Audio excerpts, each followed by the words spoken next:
Hello everybody and welcome. In this video I'm going to show you all charging methods for your Earbuds CMF Buds Pro 2.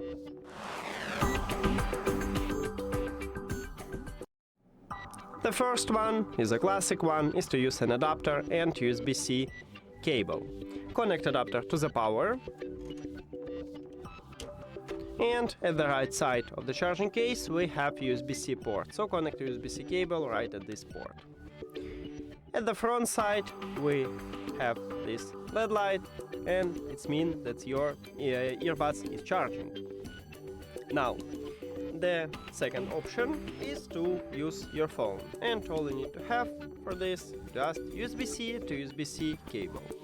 But if your phone do not support USB-C, maybe you should have Lightning to USB-C or even micro USB to USB-C. Now connect USB-C cable to your phone, and the second USB-C cable at the USB-C port on your charging case.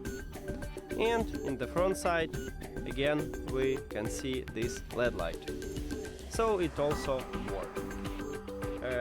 And the last one, what we can use is to use USB-A to USB-C cable.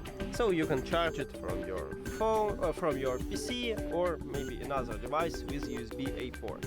And it looks like this. Connect USB-A cable to your device. I'm going to connect it to PC. And USB-C cable to USB-C port on your charging case. And again, we have this LED light. So it also works. And that's it. Thank you for watching this video. If you found it helpful, please consider subscribing to the channel and leave the like on the video. See you later.